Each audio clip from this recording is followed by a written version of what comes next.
So 10 பவுன் நகையை அடகு வச்சா எத்தனை பவுன் எடுக்கலாம், அந்த 10 பவுன் நகையை எப்படி திருப்பலாம் அப்படிங்கிறத அந்த வீடியோவில் நான் சொல்லியிருக்கேன். வீடியோவை ஃபுல்லாக பாருங்கள். 10 பவுன் நகையை அடகு வச்சது அதில் கிடைக்கிற அமௌண்ட்டில் நம்ம வந்துட்டு ஒரு 5 பவுன் எடுக்கிறோம் அப்படின்னா உங்கள் கையில் மொத்தமாக இருக்கிறது 15 பவுன். இந்த 15 பவுன்றது எப்படி மாறும்னா, நீங்கள் 10 பவுன் நகையை திருப்பினா மட்டும்தான். இந்த திருப்பணுன்ற விஷயத்தில் தான் நான் நிறைய டிப்ஸு கொடுத்துருக்கேன், எப்படியெல்லாம் திருப்பணும் அப்படின்னு சொல்லிட்டு. ஸோ இந்த முறையெல்லாம் நீங்கள் சரியாக பயன்படுத்தினீங்கன்னா கண்டிப்பாக கையில் வந்து நகைகள் இன்னும் நிறைய சேர்றதுக்கான வாய்ப்புகள் இருக்குது. ஸோ கடனையும் சீக்கிரமாக அடைக்கணும், அதே மாதிரி நகையும் சீக்கிரமாக சேர்க்கணும் அப்படின்னா இந்த வழிகள் தான் இருக்குது. ஸோ நான் 10 பவுன் அடகு வச்சுட்டு எத்தனை பவுன் எடுக்க முடியும் அப்படிங்கிறதெல்லாம் டீட்டெயிலாக கால்குலேஷன்ஸோடு சொல்லியிருக்கேன். வீடியோவை ஃபுல்லாக ஸ்கிப் பண்ணாமல் பார்த்தீங்கன்னா உங்களுக்கு கண்டிப்பாக புரியும். ஸோ வீடியோவை ஃபுல்லாக பாருங்கள். வேறு ஏதாவது டவுட் இருந்தாலும் கீழே கமெண்ட் பண்ணுங்கள். அதே மாதிரி இன்னொரு சிஸ்டர் கேட்டிருந்தீங்க, நகையை வந்து அடகு வச்சுருக்கும் போதே திரும்ப அடகு வச்சு திரும்ப மறுபடியும் அடகு வச்சு நகை எடுக்கலாமான்னு சொல்லிட்டு. நீங்கள் வேறு பர்பஸ்க்கு நகையை அடகு வச்சுருக்கீங்க அப்படின்னா கண்டிப்பாக நீங்கள் அதுக்கு ஒரு தனி சேவிங்ஸ் பண்ணணும். அதே மாதிரி நீங்கள் நகையை அடகு வச்சு நகை எடுக்கணும்னு நினைக்கிறீங்கன்னா இதுக்கும் தனி சேவிங்ஸ் பண்ணணும். ஸோ இந்த மாதிரி பண்ணால் மட்டும்தான் இது சக்ஸஸ் ஆகும். ஸோ இந்த வீடியோவில் நீங்கள் ஃபுல்லாக பார்த்தீங்கன்னாலும் தெரிஞ்சுக்க முடியும். Thank you. Hi friends, welcome to golden money savings video. இன்றைக்கி என்ன வீடியோ பார்க்க போகிறோம்னா, நகையை அடகு வச்சு எப்படி வந்துட்டு நம்ம நகையை எடுக்கிறது, அந்த நகையை எப்படி திருப்புறது அப்படிங்கிறத அந்த வீடியோவில் பார்க்க போகிறோம். 10 பவுன் நகையை அடகு வச்சு எத்தனை பவுன் எடுக்கலாம், அதுக்கு வந்துட்டு ஒன் டைம் டெபாசிட் பண்ணால் எவ்வளோ லாபம், நீங்கள் ரெடி கேஷாக எடுத்தால் எவ்வளோ நஷ்டம் ஆகுது அப்படிங்கிறதையும் இந்த வீடியோவில் பார்க்கலாம். வீடியோ ஃபுல்லாக ஸ்கிப் பண்ணாமல் பார்த்தா தான் உங்களுக்கு டீட்டெயில்ஸாக புரியும். ஃபஸ்ட்டு நகையை அடகு வச்சா அசல் வட்டி எவ்வளோ வரும்னு மொத்தமாக நீங்கள் ஒரு கால்குலேஷன்ஸ் பண்ணிக்கோங்க. அப்போ தான் நீங்கள் என்ன பண்ணணுன்னா திருப்புறதுக்கான ஒரு சோர்ஸ் உங்களுக்கு புரியும். அதாவது இப்போ நீங்கள் 10 பவுனை கொண்டு போய் அடகு வைக்கிறீங்கன்னா ஒரு 6 லட்சம் வருதுன்னா அதோட வட்டி எவ்வளோ வருது, 1 லட்சத்துக்கு வந்து பார்த்தீங்கன்னா ஒரு 9% வருஷத்துக்கு வட்டி அப்படின்னா 9,000 ரூபா. அப்போ 6 லட்சத்துக்கு எவ்வளோ வட்டி வரும் அப்படிங்கிற மாதிரி நீங்கள் கால்குலேஷன்ஸ் பண்ணிக்கணும். அப்போ தான் நீங்கள் வந்துட்டு கொஞ்சம் கொஞ்சமாக வந்துட்டு அசல் கட்டுற விஷயமா இருக்கட்டும், நகையை திருப்புறதுக்கான ஸ்டெப்பை நீங்கள் ஃபாலோ பண்ண முடியும். ஸோ நகையை அடகு வைக்கிறதுக்கு முன்னாடியே கரெக்டாக பிளான் பண்ணிக்கணும் எப்படி நகையை திருப்பணுன்ட்டு. அப்படி நீங்கள் பிளான் பண்ணால் மட்டும்தான் உங்களுக்கு நகையும் கையில் இருக்கும், அடகு வச்ச நகையும் கையில் இருக்கும், ப்ளஸ் எக்ஸ்ட்ரா நகையும் எடுக்கிற மாதிரி இருக்கும். எப்படி நம்ம ஷார்ட் பீரியட்லேயே எக்ஸ்ட்ரா நகைகள் எடுக்கணும்னா இந்த மெத்தடுகளை பயன்படுத்தி தான் எடுக்க முடியும். நமக்கு வந்து 1 லட்சமோ 2 லட்சமோ 3 லட்சமோ வந்து அதாவது பெரிய பெரிய அமௌண்ட்டு கையில் கிடைக்க போகிறது கிடையாது. எல்லாமே வந்துட்டு சிறுதுளி பெருவெள்ளம்ன்ற மாதிரி நம்ம வந்து சிறுக சிறுக சேமித்து தான் பெருசாக்க போகிறோம். ஒரு சீட்டு போட்டாலுமே ஒரு மாதம் 10,000 கட்டினா தான் அது வந்து ஒரு 11 மாதம் கழிச்சு 1,10,000 ஒரு பெரிய அமௌண்ட்டாக கிடைக்கும், நகையை எடுக்க முடியும். அதுவாக ஒரு குலுக்குச்சீட்டாக இருந்தாலும் அதே மெத்தடு தான், ஒரு ஏலச்சீட்டாக இருந்தாலும் அதே மெத்தடு தான். மாதம் நமக்கு ஒரு 2 லட்சம் 3 லட்சம் கிடைக்க போகிறது கிடையாது. அப்படி இருக்கும்போது நம்ம எப்படி நம்மளோட அமௌண்ட்டுக்கு ஃபுல்லாக தங்கமாக கிடைக்கணும், அதில் 1% கூட கழிவுங்கிற பேரில், அதாவது வேஸ்டேஜுங்கிற பேரில் லாஸ் ஆகாமல் இருக்கணும். அதே மாதிரி ஷார்ட் பீரியட்ல எப்படி நகை எடுக்கணும் அப்படிங்கிறதுக்கு தான் இந்த மெத்தட், நகையை அடகு வச்சு நகை எடுக்கிறது. இந்த மெத்தடை பயன்படுத்தி நான் ஏகப்பட்ட நகைகள் எடுத்திருக்கேன். எடுத்ததுனால தான் என்னால் என்ன சொல்கிறது, ஈஸியாக நகைகளை சேர்க்க முடிஞ்சு. கம்மியான கிராம்ஸ் வந்து கம்மியான அமௌண்ட் இருக்கும்போதே நல்ல நகைகளை நான் எடுத்துட்டேன். இப்போ கோல்டு ரேட்டு இன்னும் பீக்கில் போயிட்டு தான் இருக்குது. இன்றைக்கி கூட கோல்டு ரேட் வந்து 14,700 அந்த மாதிரி ரேஞ்சை தாண்டி போயிட்டுருக்கு. ஸோ கோல்டு ரேட் வந்துட்டு குறையும் வெயிட் பண்ணுறதுக்காட்டிலும் கோல்டு ரேட் கண்டிப்பாக குறையாது. ஸோ கோல்டு ரேட் குறையாமல் இருக்கிறது இன்னும் கூட போகுது. ஸோ அப்படி கூடும்போது எடுத்திங்கன்னா கிராம்ஸ் வந்து உங்களுக்கு கம்மியாக தான் கிடைக்கும். ஸோ இப்போ வந்துட்டு உங்களால் எடுக்கணும்னு ஐடியா இருந்துச்சுன்னா இந்த மாதிரி அமௌண்ட்டு ரெடி பண்ணுறதுக்கு சிரமப்படுறவங்க உங்கள் வீட்டில் இருக்க நகைகளை அடகு வச்சுட்டு நீங்கள் வந்து என்ன பண்ணலான்னா நகையை எடுத்துக்கலாம். அடுத்து அந்த நகையை திருப்புறதுக்கு பல வழிகளில் வந்துட்டு எப்படி திருப்பலாம் அப்படிங்கிறதையும் நான் சொல்லியிருக்கேன். ஸோ வந்துட்டு நீங்கள் வந்து ஒரு கால்குலேஷன்ஸ் போட்டு வச்சுக்கணும். மாதம் ஒரு அமௌண்ட்டு வந்து கண்டிப்பாக லோனுக்குன்னு ஒதுக்கணும். அது எப்படின்னா, நீங்கள் வாங்குகிற சேலரியில் கண்டிப்பாக நீங்கள் ஒருத்தவங்கள்ட்ட வெளியில் வட்டிக்கு வாங்கியிருந்தீங்கன்னா எப்படி மாதம் கொடுப்பீங்களோ அதே கான்செப்டை இதில் வச்சுக்கோங்க. இது வந்து வெளியில் வாங்கினவங்கள்ட்ட பொருள், வெளியில் ஒருத்தவங்கள்ட்ட வாங்கினா நகையை அடகு வச்சுருக்கோம் அப்படிங்கிற மைண்ட் செட்டை ஏதோ ஒன்று. ஆனால் இந்த அமௌண்ட்டு வந்து நீங்கள் கட்டணும் அப்படிங்கிற மாதிரி ஃபிக்ஸ் பண்ணிக்கோங்க. ஒரு 5,000 ஒரு 10,000 ஃபிக்ஸ் பண்ணிக்கோங்க. அப்படி நீங்கள் ஃபிக்ஸ் பண்ணிட்டீங்கன்னா ஒரு அமௌண்ட் நீங்கள் பே பண்ணும்போது ஈஸியாக லோனை க்ளோஸ் பண்ண முடியும். அப்புறம் எப்படி க்ளோஸ் பண்ணலான்னு பார்த்தீங்கன்னா, சீட்டு, ஏலச்சீட்டு இல்லைன்னா குலுக்குச்சீட்டு. இப்போ ஏலச்சீட்டு போட்டிங்கனாலும் பெஸ்ட்டு தான். நிறைய பேர் ஏலச்சீட்டு போடாதீங்க, அது வந்து உங்களுக்கு ஃபஸ்ட்டே எடுத்துட்டிங்கன்னா லாஸ் அப்படின்னும். ஆனால் கிடையாது. ஏலச்சீட்டு நீங்கள் மேபி போடுறவங்களா இருந்து அதில் பெரிய அமௌண்ட்டு கிடச்சி நீங்கள் ஃபஸ்ட்டே எடுத்துட்டிங்கன்னா நீங்கள் அடகு வச்ச நகையை திருப்பிடலாம். ஓகேங்களா? அப்போ வட்டி இல்லாமல் தான் இருக்கும். இங்கே உங்களுக்கு ஏலச்சீட்டை பொறுத்த வரைக்கும் கம்மியாக தான் லாஸ் ஆகும். ஆனால் வட்டின்றப்போ உங்களுக்கு கொஞ்சம் அதிகமாகவே லாஸ் ஆகும். ஸோ அந்த அதிகமான லாஸ் இல்லாமல் இருக்கணும்னா அந்த ஏலச்சீட்டை மட்டும் முதலே எடுத்து நீங்கள் நகையை திருப்பி கையில் வச்சுக்கலாம். அந்த நகையை அடகு வச்சு ஒரு அமௌண்ட் வச்சுருப்பீங்களா, அதுக்கு நகையை எடுத்திருப்பீங்க. அப்போ 2 நகையுமே கையில் தகுந்த மாதிரி இருக்கும். ஸோ கையில் ஒரு பெரிய அமௌண்ட்டு ஏதாச்சும் கிடச்சிச்சின்னா டக்குன்னு இந்த மாதிரி யூஸ் பண்ணிக்கோங்க. அடுத்து வந்து பார்த்திங்கன்னா, போனஸு, எக்ஸ்ட்ரா இன்கம், சீட்டு, அப்புறம் வந்துட்டு நம்ம எதிர்பார்க்காத ஒரு அமௌண்ட்டா இருக்கும். அந்த மாரி அமௌண்ட்லாம் கிடைச்சுன்னா, நீங்க கோல்டு லோன்ல கட்டி வைங்க. இப்போ போனஸ் வந்துட்டு ஒரு 20,000 30,000 கிடைக்குது அப்படின்னா, அது டக்குனு வந்துட்டு நம்ம வந்து கட்டி வைக்கலாம். எக்ஸ்ட்ரா இன்கம் நம்ம வந்துட்டு ஒர்க் பண்ணியிருக்கிறதுல எக்ஸ்ட்ரா எஃபோர்ட் போட்டிருப்போம். அதுக்கு வந்துட்டு உங்களுக்கு இன்கம் எக்ஸ்ட்ரா குடுத்துருக்கலாம். அந்த அமௌண்ட்டு எதிர்பார்க்காத அமௌண்ட்டா, அந்த மாரி எதிர்பார்க்காத அமௌண்ட்டு. அப்புறம் வீட்ல இருந்துக்கிட்டே நீங்க ஏதாச்சும் வேலை பார்த்துட்டுருக்கீங்க அப்படின்னா, அது வந்துட்டு பார்த்தீங்கன்னா, ஒரு எக்ஸ்ட்ரா இன்கம் தான். அந்த இன்கம்ம வந்துட்டு நீங்க வந்து இந்த மாரி லோன் க்ளோஸ் பண்றதுக்கு, சீட்டு போடுறதுக்கு, சேவிங்ஸ் பண்றது, அந்த மாரி விஷயங்களுக்கு யூஸ் பண்ணிக்கோங்க. மஸ்ட்டு கோல்டு லோன் கட்டுறது பெஸ்ட்டு. ஸோ இந்த மாரி பண்ணிக்கோங்க. அடுத்து வந்து பார்த்தீங்கன்னா, வட்டிய மட்டும் கட்டிட்டே இருக்காதீங்க. கண்டிப்பா அசல் குறையாது. ஸோ எப்பயுமே வந்து பார்த்தீங்கன்னா, நீங்க அசல குறைச்சா மட்டும் தான் உங்களுக்கு வட்டியும் குறையும். நீங்க வட்டிய கட்டிட்டே இருந்தீங்கன்னா, அசல் அப்படியே தான் நிக்கும். இத நான் ஏகப்பட்ட வீடியோல பல டைம் சொல்லியிருக்கேன். ஸோ முடிஞ்ச அளவு இந்த ஒரு மெத்தட நீங்க கரெக்ட்டா ஃபாலோ பண்ணீங்கனாலே, உங்களுக்கு ஈஸியா நகைய திருப்பிட முடியும். ஸோ அசல் கட்டிக்கிட்டே வந்தீங்கன்னா, ஆட்டோமேட்டிக்கா வட்டி குறையும். உங்களுக்கு அசலும் குறைஞ்சு நிக்கும். அப்ப நீங்க ஃபைனலா திருப்பும்போது வட்டியும் கம்மியா இருக்கும், அசலும் கம்மியா இருக்கும்போது கொஞ்சம் அமௌண்ட் போட்டு நீங்க ஈஸியா திருப்பிட முடியும். அடுத்து வந்து பார்த்தீங்கன்னா, டியூ டேட் வர்றதுக்கு முன்னாடியே பிளான் பண்ணிக்கணும். இப்ப நீங்க டியூ டேட் வர்ற முன்னாடியே நீங்க பிளான் பண்ணிட்டீங்கன்னா, உங்களுக்கு வட்டி கூட அசல் கட்டி திருப்ப முடியலனாலும் வட்டிய கட்டி ரெனியூவல் பண்ணி வைக்க முடியும். ஆனா நெறைய பேர் பண்ற தப்பு என்னன்னா, டியூ டேட் வர்றதுக்கோ, அதாவது கால் பண்ணி இன்ஃபார்ம் பண்ற வரைக்கும் எந்த ஒரு ஆக்ஷனும் எடுக்காம எனக்குன்னு நிற்பாங்க. அட்டைய கூட பார்த்துருக்க மாட்டாங்க. அப்போ ஃபோன் பண்ணி இன்ஃபார்ம் பண்ணும்போது என்ன ஆகும்னா, வட்டி இவ்ளோ 20,000 30,000 40,000 வட்டின்னு சொல்லும்போது, அந்த டைம் என்ன ஆகும்னா, கண்டிப்பா நம்மளால ரெடி பண்ண முடியாது. அவங்க குடுத்த மெச்சூரிட்டி டேட்டும் முடிஞ்சு போயிருக்கும். அதனால தான் நகை வந்து ஏலம் போகுது. ஸோ, அதனால நம்ம முன்னாடியே நம்மளோட நகைய கரெக்ட்டா பிளான் பண்ணி எந்த டேட்ல முடியுது, எவ்வளோ வட்டி வருது, எவ்வளோ அமௌண்ட் ரெடி பண்ணணும் ஒரு 2, 3, 4 மந்த்துக்கு முன்னாடியே நம்ம சொல்லிட்டோம் அப்படின்னா, வீட்ல அவங்களும் வந்து ரெடி பண்றதுக்கு ஈஸியா இருக்கும். ஸோ நம்ம வந்து கடைசி நேரத்தில போய்ட்டு அவங்கள அவசரப்படுத்தணும்னா கண்டிப்பா வந்து திருப்ப முடியாது. ஸோ அதனால அதையும் நீங்க கரெக்ட்டா ஃபாலோ பண்ணிக்கோங்க. அடுத்து வந்து பார்த்தீங்கன்னா, நகைய திருப்பணும்னா ஃபர்ஸ்ட் நீங்க கொஞ்சம் கொஞ்சமா அசல் கட்டணும். ஸோ இது நான் ஆல்ரெடி சொன்னது தான். இப்பயும் சொல்றேன். நீங்க அசல் வந்து கட்டணும் அப்படின்னு நினைக்கிறவங்க ஆப் மூலமா கட்டுங்க. ஆப் மூலமானா எல்லாத்துக்குமே ஒரு ஆப் இருக்கு. எல்லா பேங்க்லயுமே. ஸோ அந்த மாரி ஆப் ஓப்பன் பண்ணிட்டீங்கன்னா, அந்த ஆப்புக்குள்ள உங்களுக்கு இண்டிவிஜுவலா உங்க லோன் இருக்கும். தனித்தனி லோனாவே இருக்கும். இப்ப நீங்க 1,00,000க்கு வச்சிருக்கீங்கன்னா, 1,00,000க்கான லோனு. 1,50,000க்கு வச்சிருக்கீங்கன்னா, அந்த மாரி எல்லா டேட்டும் எல்லா கிராம்ஸ் எவ்வளோ அந்த மாரி டீட்டெயில்ஸா இருக்கும். அத டச் பண்ணிட்டு நீங்க பே பண்ணீங்கன்னா, ஒரு ரூ. 5,000 பே பண்ணணுமா பே பண்ணிக்கலாம். ரூ. 1,000 பே பண்ணணுமா பே பண்ணிக்கலாம். அது ரெட்யூஸ் ஆயிட்டே வரும். அப்ப அசல் குறைய குறைய வட்டியும் குறையும். நீங்க இங்க போய் பேங்க்ல போய் தான் பண்ணணும்னு அவசியம் கிடையாது. அசல் கட்டுறதுக்கு எவ்வளவோ வழிகள் இருக்கு. ஆனா முன்னாடி இந்த வழிகள்ல இப்ப வந்து இந்த ஆப் மூலமா கட்டுறதுக்கான வழிகள் இருக்கிறதுனால ஈஸியாவும் நீங்க வந்துட்டு நகைய வந்து திருப்புறதுக்காக இந்த ஸ்டெப் நல்லாவே யூஸ் ஆகும். அடுத்து வந்து பார்த்தீங்கன்னா, பார்ட் பேமெண்ட் கட்டினா சில நகைகள எடுக்க முடியுமா? அப்படின்னு சொல்லிட்டு நீங்க உங்க பேங்க்ல கேட்டுக்கணும். இப்ப எனக்கு வந்து பார்த்தீங்கன்னா, இந்தியன் ஓவர்சீஸ் பேங்க்ல வந்துட்டு பார்ட் பேமெண்ட் கட்டினா எடுக்க முடியாது. ஃபுல் பேமெண்ட் கட்டி நான் வந்து நகைய திருப்பிட்டு எடுக்கணும். அப்புறம் தான் போய் வைக்கணும் அப்படிங்கிற மாரி இருக்கும். ஆனா கனரா பேங்க்ல பார்ட் பேமெண்ட் அதாவது ஒரு ரூ. 3,00,000 நான் வந்துட்டு நகைய அடகு வச்சிருக்கேன்னா, அதில வந்துட்டு ஒரு 1 பவனோ, இல்ல ஒரு 1/2 பவனோ வந்துட்டு இருக்கு, 3/4 பவனோ இருக்குன்னா, நான் ரூ. 1,00,000 கட்டிட்டேன். அசல் கொஞ்சம் கொஞ்சமா கட்டி ரூ. 1,00,000 கட்டிட்டேன் அப்படின்னா, அந்த ரூ. 1,00,000 வந்து இருக்க மதிப்புள்ள நகைய மட்டும் நான் எடுத்துக்க முடியும். பேலன்ஸ் ரூ. 2,00,000 உள்ள நகைய அதில வச்சுக்கலாம். ஸோ அந்த மாரி விஷயங்கள் இருக்கு. சில பேங்க்ல இருக்கு, சில பேங்க்ல கிடையாது. அதனால எந்த பேங்க்ல இருக்கு அப்படிங்கிறதையும் நீங்க கேட்டுக்கோங்க. அதே மாரி நீங்க இப்ப தான் வந்து இந்த மெத்தட்லாம் பயன்படுத்த போறீங்க, நகைய அடகு வைக்கிற மெத்தட்லாம் பயன்படுத்த போறீங்க அப்படின்னா, எந்த பேங்க் பெஸ்ட்டா இருக்கு அப்படிங்கிறத பார்த்துக்கோங்க. இப்ப நான் இந்தியன் ஓவர்சீஸ் பேங்க் வச்சிருக்கேன், கரூர் வைஸ்யா பேங்க் வச்சிருக்கேன். அதே மாரி பார்த்தீங்கன்னா, கனரா பேங்க். ஃபர்ஸ்ட் வந்து கரூர் வைஸ்யா பேங்க்ல தான் நான் அடகு வச்சுட்டு இருந்தேன். அது பிரைவேட் பேங்கா இருந்தாலும் ரேட் ஆஃப் இன்ட்ரெஸ்ட் எனக்கு கம்மியா இருந்துச்சு. அதனால நான் அங்க தான் அடகு வச்சுட்டுருந்தேன். அப்புறம் இத விட பெஸ்ட்டா நம்ம கவர்மெண்ட் பேங்க்ல ஓப்பன் பண்ணலான்னு சொல்லிட்டு கனரா பேங்க்ல ஓப்பன் பண்ணேன். அது நல்லாவே பெஸ்ட் எனக்கு ரொம்பவே பிடிச்சிருந்துச்சு. அதனால இப்ப நான் அங்க தான் அடகு வச்சிருக்கேன். கரூர் வைஸ்யா பேங்க்க வந்து க்ளோஸ் பண்ணிட்டேன். இந்தியன் ஓவர்சீஸ் பேங்க்ல நான் வைக்கிறது கிடையாது. ஏன்னா, அங்க வந்து பார்த்தீங்கன்னா சில ரூல்ஸ் அண்ட் ரெகுலேஷன்ஸ் எனக்கு செட் ஆகாது. என்னன்னு மெயினான விஷயம்னு பார்த்தீங்கன்னா, நான் அங்க அடகு வச்சிருக்கேன். அதாவது டேட் முடிஞ்சு நம்ம ஒரு டைம் வந்து இந்த மாரி டேட் முடிஞ்சிருச்சுங்க அப்படின்னு இன்ஃபார்ம் பண்றதுக்கு முன்னாடியே நம்ம அக்கவுண்ட்ல வந்து இருக்கிற அமௌண்ட்ட ஃபுல்லையுமே எடுத்துருவாங்க. மைனஸ்ல வச்சுருவாங்க. இப்போ ரூ. 1,00,000 அடகு வச்சிருக்கேன் அப்படின்னா, என் அக்கவுண்ட்ல வந்துட்டு பார்த்தீங்கன்னா 1,00,000 ஒரு 50,000 இருக்குன்னா, 50,000 புடிச்சிட்டு என்ன பண்ணுவாங்கன்னா, -50,000 அப்படின்னு என் அக்கவுண்ட்ல காட்ட ஆரம்பிச்சுருவாங்க. ஸோ இது வந்து ஒரு ஒரு இன்ஃபர்மேஷன் கூட நமக்கு குடுக்க மாட்டாங்க. ஒரு சின்ன ஒரு இன்ஃபர்மேஷன் கூட குடுக்க மாட்டாங்க. மெசேஜ் மூலமாவோ, ஃபோன் மூலமாவோ, இமெயில் மூலமாவோ ஒரு இன்ஃபர்மேஷன் குடுக்காம அமௌண்ட்ட புடிச்சா நம்ம என்ன நினைக்கிறது? எவ்ளோ பயம் இருக்கும்.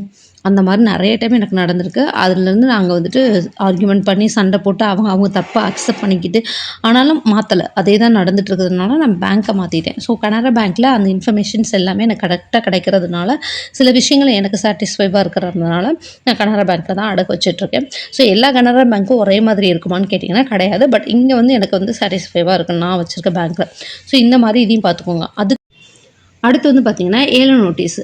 இந்த ஏல நோட்டீஸ் வர உங்களோட நகையோட டீட்டெயில்ஸ் எதுவுமே தெரியாமல் இருக்காதீங்க. அப்படி நீங்கள் தெரியாமல் இருந்தீங்கன்னா அவங்க ஏல நோட்டீஸ் அனுப்பிட்டு சில பேர் பார்க்கல அப்படின்னா அது வந்து நம்ம மேலே மிஸ்டேக்ஸ் தான். அவங்க நீங்கள் கொடுத்த அட்ரஸ்க்கு பண்ணியிருப்பாங்க, உங்களுக்கு மெசேஜ் பண்ணியிருப்பாங்க, கால் பண்ணியிருப்பாங்க, மெயில் பண்ணியிருப்பாங்க, இன்ஃபர்மேஷன் எல்லாமே கொடுத்துருப்பாங்க. ஃபைனலாக தான் இந்த ஏல நோட்டீஸ் கொடுப்பாங்க. அந்த ஏல நோட்டீஸ் கொடுத்தும் நீங்கள் எந்த ஒரு இதுவுமே ஸ்டெப் எடுக்காமல் இருந்தீங்கன்னா அவங்க நகையை ஏல விட்டுருவாங்க. ஏல விட்டதுக்கப்புறமும் ஒரு அமௌண்ட் வந்து உங்களுக்கு கிடைக்கும். இப்போ நீங்கள் உங்கள் நகையை வந்துட்டு ஒரு 3 பவுன் போய் 2 லட்சத்துக்கு வச்சுருக்கீங்க அப்படின்னா அந்த 3 பவுனை வந்துட்டு ஏல விடும்போது அதோட மதிப்பு வந்துட்டு 3.5 லட்சம் இருக்குன்னா பேலன்ஸ் இருக்க அந்த 1.5 லட்ச ரூபா அமௌண்ட்டும் உங்களுக்கு கையில் தான் கொடுப்பாங்க. அதுக்கு வந்து உங்களுக்கு இன்ஃபர்மேஷன் கொடுக்குறதுக்கு கால் பண்ணுவாங்க. அப்பயும் நீங்கள் எடுக்கலைன்னா அதுக்கு வந்து பேங்க் வந்து பொறுப்பேற்காது. ஸோ நீங்கள் உங்கள் சைடு உள்ள மிஸ்டேக்ஸை கரெக்டாக நீங்கள் வந்துட்டு சரி பண்ணிக்கோங்க. இல்லைன்னா அவங்க வந்து அவங்களோட ஆக்ஷனை கரெக்டாக எடுத்துருவாங்க. அடுத்து வந்து பார்த்திங்கன்னா நகையை அடகு வைக்கும்போது நகையை திருப்பும்போது கண்டிப்பாக நீங்கள் நகையை செக் பண்ணிக்கணும். ஏன்னா நிறைய பேங்க்கில் ஃபோர்ஜரி நடக்குது. நீங்கள் வந்து அடகு வைக்கிற நகையில் அதுவும் அந்த பேக் செயினில் நிறைய அந்த ரிங்கலாக இருக்குல்ல, அந்த வட்டமாக இருக்கிறத அதில் 1 பீஸ் 2 பீஸ்ன்னு எடுக்கிறாங்க அப்படின்னு சொல்லிட்டு நான் கேள்விப்பட்டிருக்கேன். ஸோ இதுவரை எனக்கு அந்த மாதிரி எந்த ஒரு இஷ்யூவும் வந்தது கிடையாது. பட் நிறைய பேங்க்கில் வந்து அந்த மாதிரி நடக்குது. நகையவே மாற்றிடுறாங்க அப்படிங்கிற மாதிரிலாம் இருக்குது. அப்ரைசர் பண்ணுறாரு, மேனேஜர் பண்ணிடுறாரு அப்படின்னு சொல்லிட்டு பேங்க் இத்தனைக்கும் கவர்மெண்ட் பேங்க்லேயே பண்ணுறாங்க. ஸோ அப்படி இருக்கும்போது நீங்கள் ப்ராப்பராக அடகு வைக்கும்போது என்னென்ன நகைகள் அடகு வச்சுருக்கோம், எவ்வளோ கிராம்ஸ் டோட்டலாக இருக்குது அப்படிங்கிறத ஒரு ஃபோட்டோஸ் எடுத்துக்கோங்க. ஸோ இது எப்படி எடுக்கணும்னா நீங்கள் அடகு வைக்கும்போது எல்லா நகையும் என்னென்ன நகை அடகு வைக்கிறீங்களோ அதை ஒரு ஃபோட்டோஸ் நீங்கள் வீட்டிலே எடுத்து வச்சுக்கோங்க. மொத்தமாக கொண்டு போய் அடகு வைக்கும்போது வெயிட் மிஷினில் போடுவாங்களா, அப்போ அந்த வெயிட்டை வந்துட்டு மிஷினோட சேர்த்து ஒரு ஃபோட்டோஸ் எடுத்துக்கோங்க. திரும்ப நகையை திருப்பும்போது அந்த மிஷினில் வந்துட்டு ஃபோட்டோ எடுத்துக்கோங்க கரெக்டான வெயிட் இருக்கான்னு சொல்லிட்டு. இதெல்லாம் நீங்கள் ப்ராப்பராக செக் பண்ணிக்கிட்டிங்கன்னா ரொம்ப ரொம்ப நல்லதுங்க. இல்லைன்னா அந்த காற்றுல வந்துட்டு 1 கிராம் போயிடுச்சு, காற்றுல வந்துட்டு 500 மில்லிகிராம் போயிடுச்சுன்னு சொல்லிடுவாங்க. ஸோ இதெல்லாம் வந்துட்டு நம்பாதீங்க. இத்தனையூன்னு வளையத்தை எடுத்தால் இதே மாதிரி ஏகப்பட்ட நகையில் பேங்க்கில் எடுத்தால் என்ன ஆகும்? அதனால் வந்துட்டு என்ன வெயிட் இருக்கோ அது ப்ராப்பரான வெயிட் இருக்கும். அந்த இத்தனையும் வளையத்தை எடுக்கிறதுனால கூட நமக்கு 300 கிராம் 300 மில்லிகிராம் 100 மில்லிகிராம் குறையிறதுக்கு வாய்ப்பு இருக்கும். அதனால் ப்ராப்பராக இந்த மாதிரி ஃபோட்டோஸ் எடுத்து வைக்கிறது தான் பெஸ்ட்டு. அதை விட்டு நோட் பண்ணி வைக்கிறேன்றதை விட ஃபோட்டோஸ் தான் ப்ரூஃபாகவுமே இருக்கும்.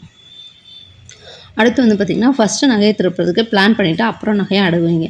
ஸோ நான் ஃபஸ்ட் சொன்ன மாதிரி தான், நீங்கள் நகையை அடகு வச்சு நகையை எடுக்க போகிறீங்க அப்படின்னா உங்கள் வீட்டில் ஃபஸ்ட்டு ஃபேமிலியில் எல்லார்ட்டையும் டிஸ்கஸ் பண்ணிக்கோங்க. நீங்களாக இண்டிவிஜுவலாக இந்த முடிவு எடுக்காதீங்க. ஏன்னா ஒரு சப்போர்ட் இல்லாமல் நம்மளால் நகையை திருப்ப முடியாது, நீங்களே சம்பாரிச்சாலும் கூட.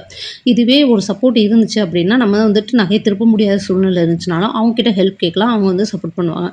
ஸோ அதனால் ஃபேமிலியில் எல்லார்ட்டையும் டிஸ்கஸ் பண்ணிக்கோங்க. இந்த மாதிரி நகையை அடகு வச்சு நகை எடுக்க போகிறேன், இப்போ கோல்ட் ரேட் குறைஞ்சிருக்கு, இந்த டைம் எடுத்து வச்சிட்டோம்னா நமக்கு அதிக கிராம்ஸும் கிடைக்கும், கண்டிப்பாக நகையுமே எக்ஸ்ட்ரா நம்மளால் சேமிக்க முடியும் அப்படின்னு சொல்லிட்டு இதோட பெனிஃபிட்ஸை ஃபுல்லாக நீங்கள் சொல்லி புரிய வச்சிங்க அப்படின்னா கண்டிப்பாக நிறைய பேர் அக்செப்ட் பண்ணிப்பாங்க.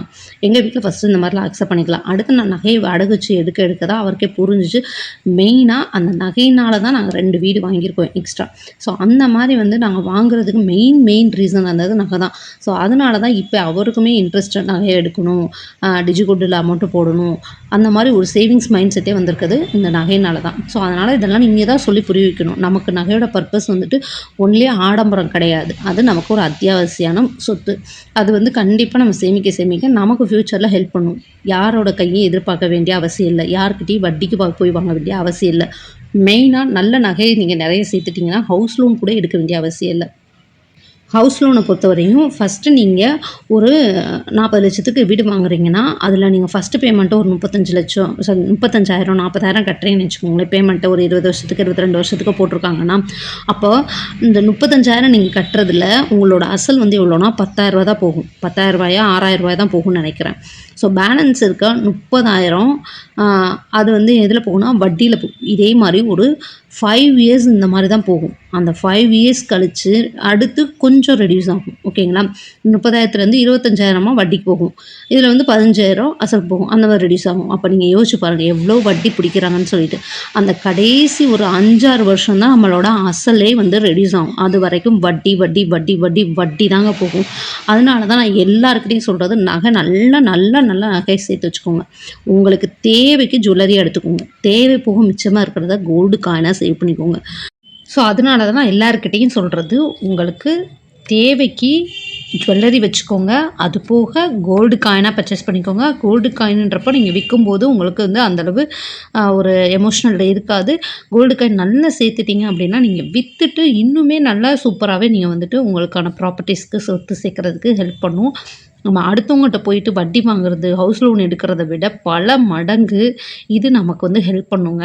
இத நான் உண்மையிலேயே அனுபவத்தில சொல்றேன். ஸோ உங்களோட இதில வந்து நீங்க இத சேர்த்துக்கிட்டீங்க அப்படின்னா, அதாவது ஒரு எய்மா நம்ம வந்து நகை சேர்க்கணும். நகைய நல்லா சேர்த்துட்டு அதுக்கப்புறம் தான் வீடு வாங்கணும். ஒரு பாதிக்கு பாதி லோன் போட்டுக்கலாம். ஃபுல்லா லோன் தான் போடணும் அப்படின்னு நினச்சிங்கன்னா, கண்டிப்பா அது மிகப்பெரிய லாஸ் தாங்க. அவ்ளோ பெரிய வட்டி கட்டுவீங்க. ரூ. 40,00,000 லோன் எடுத்தீங்கன்னா, ரூ. 90,00,000 நீங்க கட்டியிருப்பீங்க.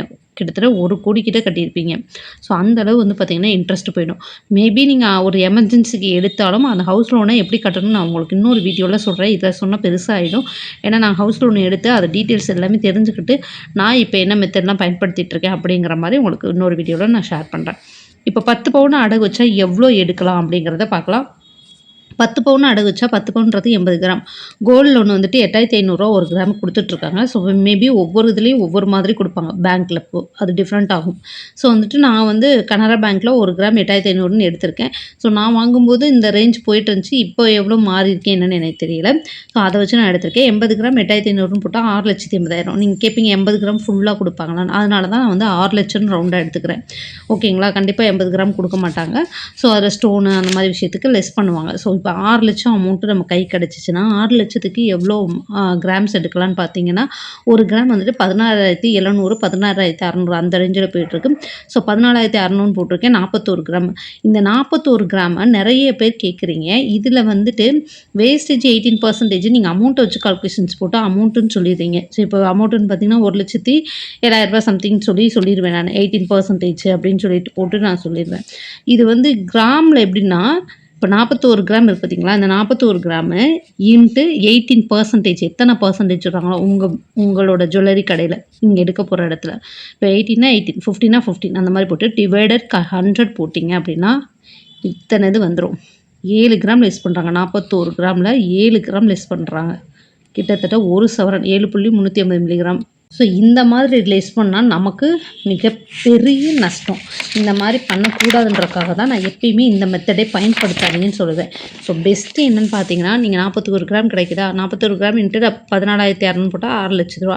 ஸோ 18% வேஸ்டேஜ்ன்னு போட்டா ரூ. 1,08,000. 2யும் ஆட் பண்ணீங்கன்னா ரூ. 7,08,000. 3% ஜிஎஸ்டி ரூ. 21,250. இது 2யும் ஆட் பண்ணீங்கன்னா ரூ. 7,29,240. ரூ. 6,00,000ல எக்ஸ்ட்ரா எவ்வளோ வருதுன்னு பார்த்தீங்கன்னா, ரூ. 1,30,000 கிட்ட வருது. நமக்கு ரூ. 1,30,000ன்றது ஜிஎஸ்டி சேர்த்து நான் சொல்லியிருக்கேன். ஸோ லாஸ்ன்னு பார்த்தீங்கன்னா, இந்த ரூ. 1,09,000 ரூ. 1,10,000 கிட்ட லாஸ் ஆகும். ஸோ இது லாஸ் ஆகாம இருக்கணும்னா, நீங்க என்ன பண்ணணும்னா, இந்த 6,00,000த்தையும் போய் டெபாசிட் பண்ணி வச்சுடணும். அப்போ வேஸ்டேஜுங்கிற ஒரு விஷயமே இல்லாம 18% ஃப்ரீயா ஒன்லி ஜிஎஸ்டி மட்டும் பே பண்ணி நீங்க எடுத்துட்டு வர மாரி இருக்கும். ஸோ இந்த மாரி பே பண்ணி எடுத்துட்டு வரும்போது, உங்களுக்கு 5 பவுன் நகையும் கையில கிடைச்சிரும். ப்ளஸ் வந்து பார்த்தீங்கன்னா, நீங்க 6,00,000 நீங்க வச்சிருந்தீங்கல்ல நகைய அடகு வச்சு தான் நீங்க அந்த ரூ. 6,00,000 ரெடி பண்ணியிருக்கீங்க. அதில வந்து ஒரு ஒரு ஒரு பைசா கூட உங்களுக்கு வேஸ்ட் ஆகாம ஃபுல்லுமே அந்த 6,00,000மே தங்கமாயிடும். 11 மாசம் வெயிட் பண்ணணும். அது ஒரு விஷயம் தான். அது பரவால்ல. 11 மாசம் ஆனாலும் பரவால்ல. அது நீங்க மொத்தமா டெபாசிட் பண்றீங்கல்ல, அந்த மாரி மொத்தமா நீங்க கொண்டு போய் டெபாசிட் பண்றதுனால என்ன ஆகும்னா, உங்களுக்கு வந்து கிராமுமே அதிகமா கிடைக்கும். மாசம் மாசம் கோல்ட் ரேட் இன்க்ரீஸ் ஆயிட்டே இருக்கும். போன மாசம் 13,000 இருந்துச்சு. அதுக்கு முன்னாடி 12,000 அப்படி இருக்குல்ல. அது வந்து நீங்க முதல்லயே வந்துட்டு டெபாசிட் பண்ணி வைக்கிறதுனால, மாசம் மாசம் நகை சீட்டு கட்டுற மெத்தட விட இது வந்து பெஸ்ட்டு. இது நான் தனி வீடியோவாவே போட்டிருக்கேன். அந்த வீடியோ லிங்க் கீழ குடுக்குறேன். போன வீடியோ தான் போட்டிருக்கேன். நீங்க இப்ப இந்த வீடியோ பார்த்துட்டு இருக்கீங்கன்னா, இதுக்கு முன்னாடி வீடியோ எந்த ஸ்கீம் பெஸ்ட் அப்படின்றத போட்டிருக்கேன். அத பார்த்தீங்கன்னா உங்களுக்கு டீட்டெயில்டா புரியும். ஸோ கண்டிப்பா இந்த மெத்தட்லாம் பயன்படுத்திட்டு, நீங்க நகைய வந்துட்டு அடகு வச்சு எடுக்கும்போது இனிமே பெஸ்ட்டா இருக்கும். ஏன்னா, நகைய அடகு வச்சு நகை எடுக்கும்போது ரொம்ப ரொம்ப கவனமாவும், பெஸ்ட் ஆஃபராவும், பெஸ்ட் ஸ்கீமையும் சூஸ் பண்ணி எடுக்கணும். நம்ம ஈஸியா வந்துட்டு அந்த பெரிய அமௌண்ட்ட வந்துட்டு செலவு பண்ணிட்டு போயிறக்கூடாது. இப்போ ரூ. 6,00,000 நீங்க உங்களுக்கு அடகு வச்சு கிடைச்சிருக்குன்னா, அதில வந்துட்டு நீங்க 5,00,000க்கு நகைய எடுத்துட்டு 1,00,000 வேஸ்டேஜ்ல கொண்டு போய் போட்டீங்கன்னா, அது பெரிய பெரிய நஷ்டம். ஏன்னா அங்கிட்டு வட்டி கட்டணும், திரும்ப இங்க வேஸ்டேஜ் 2 பெரிய லாஸ் ஆகும். அதனால 6,00,000னா 6,00,000மும் தங்கமா மாறணும். அதுக்கு இந்த டெபாசிட் மெத்தட் தான் பெஸ்ட்டு. 6,00,000 கொண்டு போய் அப்படியே டெபாசிட் பண்ணீங்கன்னா, உங்களுக்கு எவ்வளோ அன்னைக்கு ரேட்டுக்கு வந்துட்டு டிவைடட் பண்ணி பார்த்தாங்கன்னா, 6,00,000 டிவைடட் 14,600 அப்படின்னு போட்டா உங்களுக்கு 41 கிராம் வரும். இந்த 41 கிராம் என்ன பண்ணுவாங்க, லாக் பண்ணி வச்சுருவாங்க. 11 மாதம் கழிச்சு நீங்கள் வேஸ்டேஜ் இல்லாமல் 18% ஜிஎஸ்டி மட்டும் 3% பே பண்ணி என்னென்ன திங்ஸ் எடுக்கலாம், ஆன்டிக் எடுக்கலாம், இல்லை அனைத்து ஜுவல்லரியுமே எடுக்கலாம், கோல்டு காயின் எடுக்க முடியாது, கோல்டு காயின் எடுக்கலாம் அப்படின்னு ஒவ்வொரு கடையிலையும் ஒவ்வொரு மாதிரி இருக்கும். எந்த கடையில் பெஸ்ட்டாக கொடுக்குறாங்களோ அந்த கடையை சூஸ் பண்ணி இந்த மாதிரி ஒன் டைம் டெபாசிட் பண்ணி வச்சுட்டிங்கன்னா நீங்கள் அடகு வச்ச அமௌண்ட்டுக்கு கிடைச்ச அமௌண்ட்டை அப்படியே தங்கமாக எடுத்துக்கலாம். ஜிஎஸ்டிக்கு என்ன பண்ணலாம்னா அந்த 11 மந்த் இதை நான் முன்னாடி வீடியோலையும் சொல்லியிருக்கேன். 11 மந்த்து அப்படியே ஒரு சின்ன உண்டியல் ஓப்பன் பண்ண முடியாத உண்டியல் வாங்கி வச்சுக்கோங்க. அதில் போட்டுகிட்டே வந்தீங்கன்னா அந்த அமௌண்ட்டை எடுத்து நீங்கள் ஜிஎஸ்டி பே பண்ணிக்கலாம். ஸோ இதுதாங்க சூப்பராக தங்கம் சேமிக்கிறதுக்கான வழிகள். எனக்கு தெரிஞ்சது நான் பயன்படுத்தின விஷயங்களை நான் சொல்லியிருக்கேன். நகையை எப்படி திருப்பணும்னா நீங்கள் உங்கள் வீட்டில் கன்சல்ட் பண்ணிக்கணும். அவங்க ஓகே சொன்னதுக்கப்புறம் தான் நீங்கள் இந்த மெத்தடே பயன்படுத்தணும். உங்களால் நகையை திருப்ப முடிஞ்சால் மட்டும் நீங்கள் அடகு வச்சுட்டு நகையை எடுக்கலாம். உங்களால் இந்த மெத்தட் பயன்படுத்த முடியாது, என்னால் நகையை திருப்ப முடியாதுன்னா நீங்கள் அடகு வச்ச நகை 10 பவுன், நீங்கள் எடுத்தது 5 பவுன். எது பெருசு? 10 பவுன் தான் பெருசு. ஆனால் நீங்கள் இந்த 5 பவுனுக்காக ஆசைப்பட்டுட்டு 10 பவுன் விட்ட மாதிரி இருக்கக்கூடாது. ரெண்டும் சேர்த்தா 15 பவுன். இதுதான் நம்மளோட கோலாக இருக்கணும். 15 பவுன் சேர்க்க போகிறோம் அப்படின்னா இதை நீங்கள் திருப்புறதுக்கு பயங்கரமாக முயற்சி பண்ணணும். நான் சொன்ன மாதிரி அசல் கட்டிகிட்டே வரணும். அது வந்து ஃபோன்லேயே வந்துட்டு ஆப் ஓப்பன் பண்ணிவிட்டு நீங்கள் அசல் கட்டிகிட்டே வரணும். ஒவ்வொரு டைம் போக முடியாது. ஏன்னா இப்போ ஃபோனில் நீங்கள் ஓப்பன் பண்ணி கட்டுறதுன்றது எப்படின்னா, நம்ம கையில் 1000 ரூபாய் இருக்குது, போய் நேரில் போய் கட்டணும்னா ஒரு 2000 சேர்த்தோம் அப்படின்னு வச்சுருப்போம். ஆனால் அந்த 1000 ரூபாயும் செலவாயிடும். அதுவே ஃபோன்னா டக்குன்னு ஓப்பன் பண்ணி 1000 ரூபாயை கட்டிட்டோம்னா முடிஞ்சு போயிடும். ஸோ அதனால தான் நான் சொல்கிறேன், இந்த 1000 ரூபாய் கட்டுறது ஃபோனில் ஆப்பை ஓப்பன் பண்ணி வச்சுட்டு நீங்கள் கட்டுங்க. 1000 ரூபா தானே இருக்குது கட்டணுமான்னு யோசிக்காதீங்க. எவ்வளோ கையில் இருக்கோ நீங்கள் கட்டிகிட்டே வந்தீங்கன்னா அது லெஸ் ஆகிட்டே இருக்கும். கண்டிப்பாக ஒரு பெரிய அமௌண்ட்டாக குறையும். இதில் வந்து நீங்கள் பார்த்தீங்கன்னா நகை சீட்டு போடுறவங்களா இருந்துச்சுன்னா நகை சீட்டு போடாதீங்க. இந்த மாதிரி டெபாசிட் பண்ணிவிட்டு நகையை அடகு வச்சுட்டு டெபாசிட் பண்ணிவிட்டு மாதம் நகை சீட்டு கட்டுவீங்களா, அந்த அமௌண்ட்டை இதில் நீங்கள் கட்டிகிட்டே வந்தீங்கன்னா ஒரு பெரிய அமௌண்ட்டாகவே இதில் வந்து நீங்கள் கட்டி வச்சுடுவீங்க. ஈஸியாகவும் நகையை திருப்ப முடியும். ஸோ இப்படி தான் வந்துட்டு நிறைய பேர் பயன்படுத்துகிற மெத்தடுகளில் யூஸ் பண்ணிகிட்டு இருக்காங்க. ஸோ நானுமே இதை நிறைய டைம் யூஸ் பண்ணியிருக்கேன். உங்களுக்கும் யூஸ்ஃபுல்லாக இருக்கும்னு தான் நான் சொல்லிகிட்ருக்கேன். வீடியோ பிடிச்சிருந்தா லைக் பண்ணுங்கள், சப்போர்ட் பண்ணுங்கள், சப்ஸ்கிரைப் பண்ணுங்கள். வேறு ஏதாவது டவுட் இருந்தாலும் கீழே கமெண்ட் பண்ணுங்கள். Thank you so much.